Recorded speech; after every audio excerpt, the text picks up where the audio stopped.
They say silence speaks volumes, but when Meghan Markle makes a move, the world notices. From Netflix edits to carefully chosen podcast lines, every gesture feels less like coincidence and more like a calculated strike at the heart of royal tradition. Here's the problem: Meghan isn't just rebranding herself. She is bending the rules of the monarchy, using its titles, customs, and even its sacred symbols as tools in her PR campaign. Whether it's introducing herself as Meghan Sussex or mocking the simple act of afternoon tea, she's playing a game that the palace can't easily answer. And in today's video, we're pulling back the curtain. We'll show you how Meghan's subtle choices, her words, her edits, her tone are reshaping the royal narrative right before our eyes. Welcome back to the channel where we uncover the stories behind the headlines. If you think Meghan's just speaking her truth, think again. By the end, you'll see why this strategy is more dangerous and more effective than it first appears. Here's what we'll cover: Meghan's rebranding, her calculated cultural jabs, and the reaction she may be provoking from inside the palace walls. To understand Meghan's latest moves, we have to rewind. From the moment she stepped into royal life, Meghan Markle faced intense media scrutiny, sometimes unfair, sometimes deserved. When she and Prince Harry left the UK, the world expected a quiet retreat. Instead, what we saw was something very different: Netflix specials, podcast launches, and a carefully orchestrated rebrand that positioned Meghan not as a duchess, but as a cultural disruptor. Today, Meghan leans heavily into American media power while still tethering her image to the royal identity. This balance is where the controversy lives. By calling herself Meghan Sussex instead of the Duchess of Sussex, or by mocking traditions like afternoon tea, she signals independence while still leveraging the royal brand. The key players here are Meghan, Harry, and the institution itself, the monarchy that remains bound by silence and protocol. Why does this matter now? Because every subtle jab fuels headlines, influences public opinion, and puts Buckingham Palace in an impossible position to respond and give oxygen or ignore and risk narrative control. Do you think Meghan's strategy is clever branding or outright disrespect? Comment below. I'm curious to see where you stand. Here's where things get interesting. Meghan Markle's media presence isn't random. It's structured, deliberate, and loaded with symbolism. Every appearance and every edit feels designed to provoke two audiences at once: her supporters who see a fearless truth-teller, and the palace loyalists who view her as mocking sacred tradition. Take her Netflix documentary. Certain clips were carefully spliced to paint Meghan as the outsider, mistreated, and misunderstood.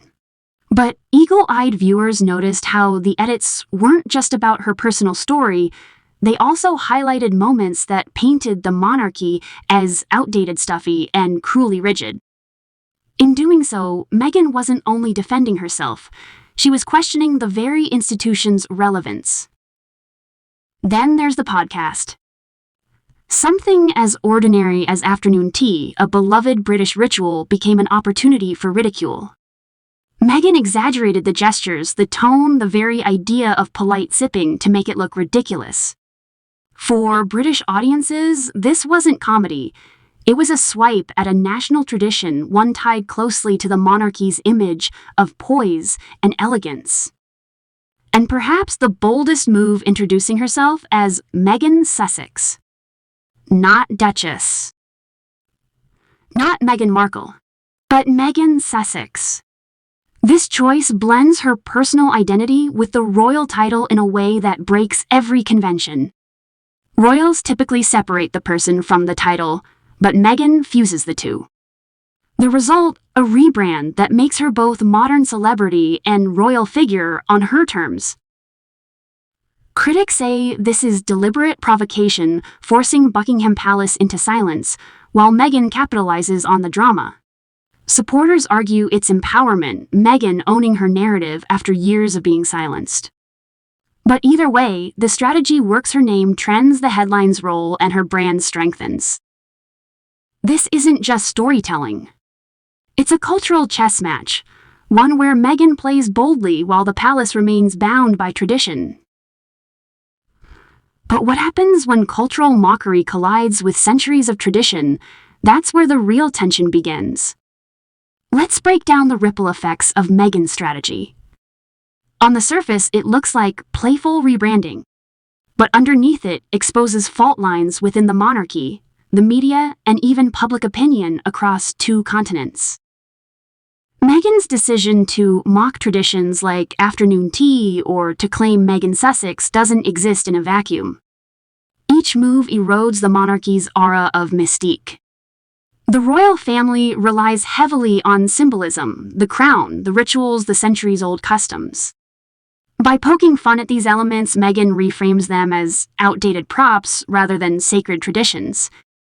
The effect: the monarchy's authority feels less untouchable, especially to younger generations already questioning its relevance. Now the impact on different groups. For her supporters in the United States, Meghan emerges as a trailblazer, unafraid to call out elitist institutions. This resonates in a culture that prizes individual freedom over inherited privilege. For British royalists, however, the same actions look like betrayal. To them, Meghan is not just mocking traditions, she's mocking identity, heritage, and even the late Queen's legacy.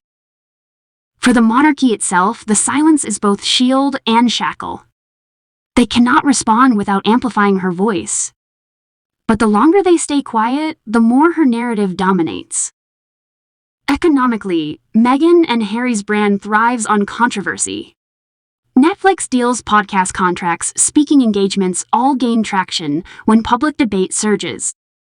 Meanwhile, the monarchy risks losing cultural capital as its symbols are slowly stripped of seriousness and turned into global talking points.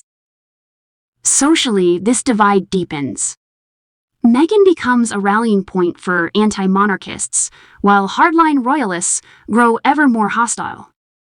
In the middle lies a generation unsure whether the monarchy is still relevant or just another outdated institution mocked on the global stage. Politically, there's another layer. The monarchy is not just a family, it's a national institution tied to the Commonwealth diplomacy and Britain's soft power.